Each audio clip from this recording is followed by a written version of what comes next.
Hello and welcome back to another episode of Eat Meat and Question Everything. Today we are doing some hot seat coaching.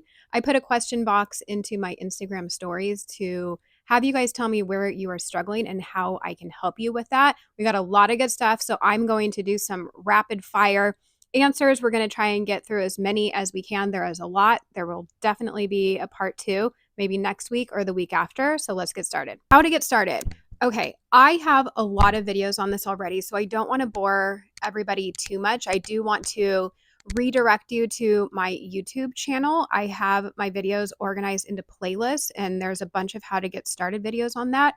That being said, an easy answer would be to just start. Eat lots of fatty meat. Eat until you're not hungry anymore. Drink some water. You may need electrolytes. And just know that the first week or so might be wonky. You may not feel like you're eating enough, but it should balance out. And yeah, go check out those other videos. Hopefully that will be helpful for you. Next up is this healthy for your heart? Again, I'm going to redirect you to someone else. Dr. Ovadia, he is a heart surgeon that eats this way and promotes a carnivore diet.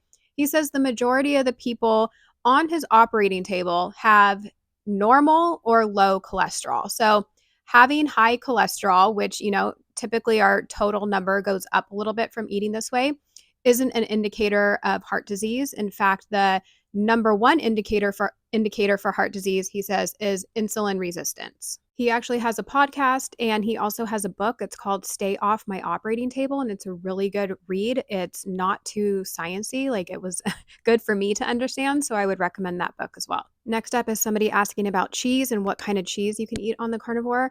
Honestly, I say carnivore is animals and animal products, which includes dairy and eggs. So I would say any dairy is on the table, considered carnivore. That being said, a lot of people don't tolerate dairy well, or maybe you can get a little too carried away. That is an easy way to sneak in some extra calories. If you're trying to lose weight, I would just keep an eye on it.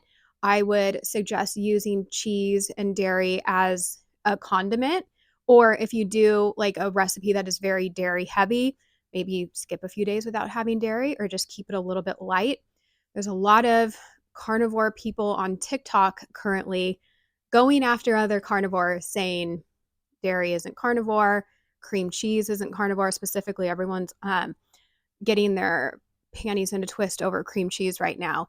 And I will say that it is carnivore, but of course, we are going to be prioritizing meat. This isn't a cream cheese diet. So you're going to prioritize your meat, your beef, your ruminant animals, eat all other animals in as well as like eat the rainbow of other animals, but we're going to be prioritizing the most nutritious meats. And yes, cream cheese is part of a carnivore diet. You just don't want to make it, the majority of your carnivore diet. But I think people know that, right? Like we should have some common sense. So yeah, just play around with the dairy thing and just see what your body can handle. On the go or cold dinner or meal ideas.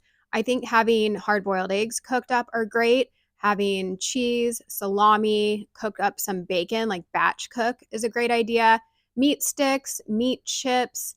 If you like cold burger patties, those are great. I really like cold steak. I think, cooking up a bunch of steak and slicing it up, having that ready to go is very delicious. I actually don't love rewarmed beef. I'd rather eat it cold anyways. So you can try that. Next up, somebody is saying, I can't say no to dates and butter and sourdough. Okay, two things to this. It's hard to say no because, there's sugar and it's addicting. That being said, some people eat animal based and they do include those in their diet. So if it's just, minimal, like you're having a slice of sourdough every so often, you're having, you're cutting open the dates, is it butter that you're putting on? Yeah, it sounds delicious. If you're able to do that and moderate it and not have it trigger you to eat other things, then I don't see the issue in having that once in a while. I feel like that's going to be an unpopular opinion, but I feed my kids sourdough every so often. They love dates as well. So I think you just need to look at what your goals are and what you're trying to achieve. If you're trying to get off of those, sometimes you just need to go cold turkey from the carbs and the sugar, and it's going to be hard. It's going to be hard for the first couple weeks. I would say in the moment, if you're having a sugar craving, to have a bite of butter, pinch of salt on your tongue, have a bubbly water, go for a walk, distract yourself, and just know that those cravings are going to come and go, ride the wave and get through it. Next one is somebody asking the best app for tracking. I actually really like Carb Manager. Other people like MyFitnessPal and Chronometer, something like that. But I really like Carb Manager the best. And I just use the free version. I almost want to buy the paid one because it prompts me every time to buy it, and it's so annoying. I almost just want to pay for it, so it stops doing that. But there's nothing wrong with the free version. I've actually been using it for probably like 10 years on and off when I track macros. Is carnivore safe to start without a gallbladder? Yes, of course. Did I say in the beginning this isn't medical advice? So take all this as this is my opinion and my experiences. But yes, there are quite a few people that I've seen that eat a carnivore diet with no gallbladder. The lady you may have heard of the most is Kelly Hogan. So she's probably like 16 years now or so on a carnivore diet, no gallbladder. So I would direct you to her. I'm sure there's some videos out there on that because, of course, it's going to affect how you're processing the fat. So I would dig into Kelly Hogan's content or even just go onto YouTube and type in carnivore diet, no gallbladder. I'm sure there's going to be lots of good informative videos on that. Wondering the best way to tell if you're in ketosis, I would get one of the Keto Mojos and do the finger prick. I have heard those are way more accurate than the sticks, like where you pee on the stick, because apparently that's just kind of like what's floating around your body or what's in your urine. So I would definitely look into one of the blood prick ones. You can test your ketones and your glucose as well. I get this comment a lot. I have only lost X amount of weight in X amount of weeks. And it's like a lot. You know, the average weight loss is 1 to 2 pounds a week. Of course, in the beginning, if you have a lot to lose, you have a lot of fat, inflammation, water weight, like that might come off quickly. Like, I mean, you could, easily lose 10 pounds in the first week, but that's not, of course, all fat. So for those that are frustrated that they're, down only 2 pounds in 2 weeks, get rid of the only. You're down 2 pounds in 2 weeks. That's amazing. Google what 2 pounds of fat looks like. Like that's a big chunk of fat. So I would just stick with it. Be proud of yourself. That's still amazing. Instead of only going by the scale, I would take progress photos. I would take measurements because the scale can be a little frustrating while your body comp is changing. But just know that 1 to 2 pounds a week is amazing. And it's probably going to go even slower as you get closer to goal.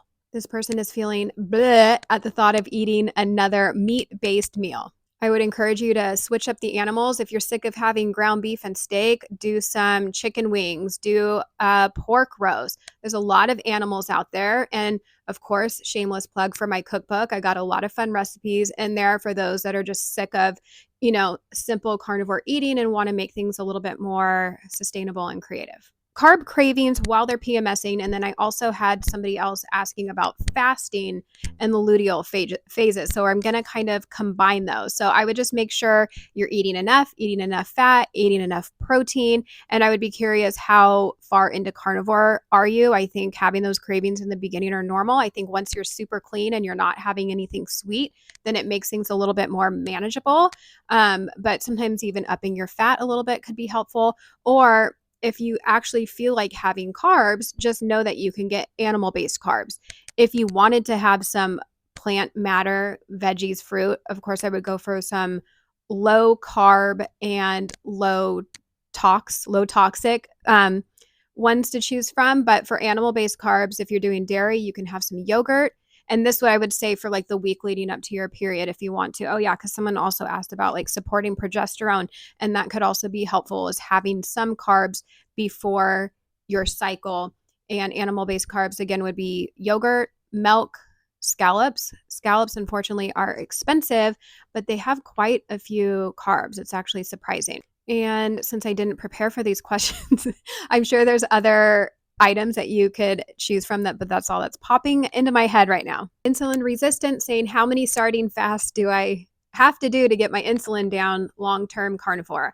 So I need to get in contact with Dr. Boz. I would love to talk to her a little bit more on sardine fasting and like why it's actually lowering our glucose and raising our ketones.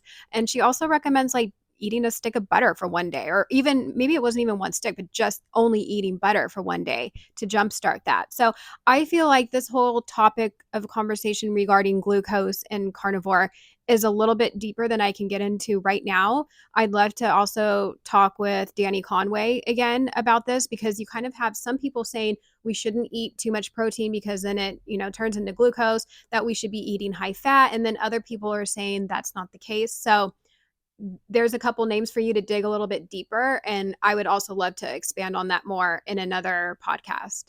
Got lots of comments about weight loss stalls.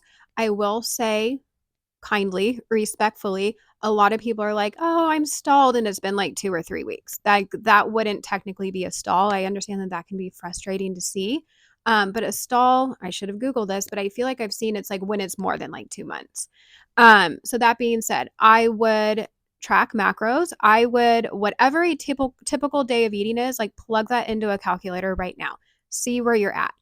Maybe you're eating too much. Maybe you're not eating enough. Sometimes you just need to like mix things up a little bit. I would maybe throw in a 24-hour fast or a 36-hour fast to mix things up a little bit. Maybe readjust your macros. I think a great place to start for macros is equal fat and protein for your goal weight. So for me, goal weight 130, I would eat 130 grams of fat and 130 grams of protein per day, but you can mix that up. Try lowering your fat a little bit and upping your protein, or vice versa. So I would just look at what you're eating, look at your movement. Have you taken pictures? Have you taken measurements? How is your sleep? How is your stress?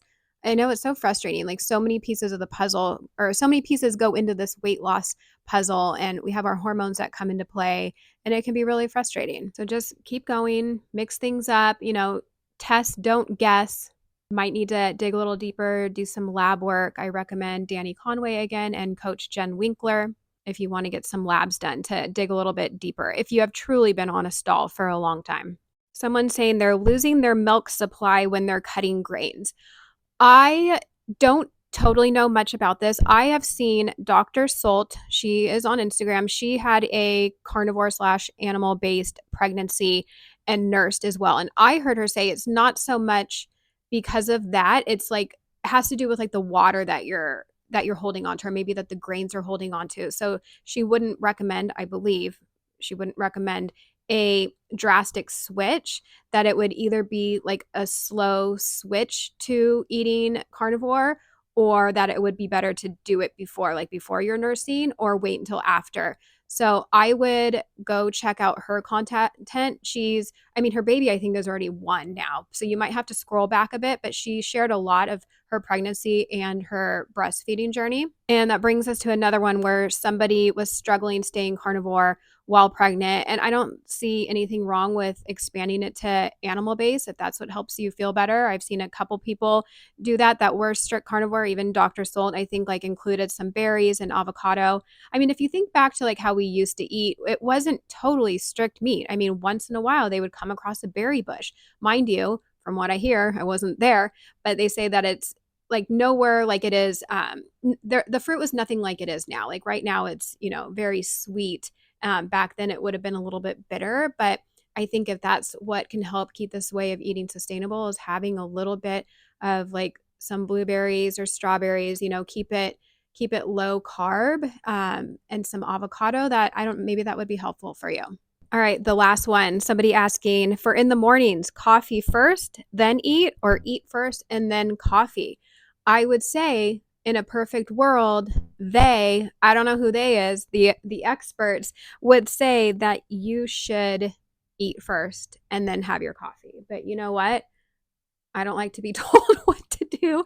I am having my coffee right now, and I am still, well, I guess I'm not fasting because I did have a bite of salami that I was getting for my kid. But lately I've been switching things up. I did the whole eat breakfast thing. But now I'm pushing my meals off because that's just what works better for me, to not eat everything in sight all day. So I'm having coffee on an empty stomach in the morning, and it's probably not ideal.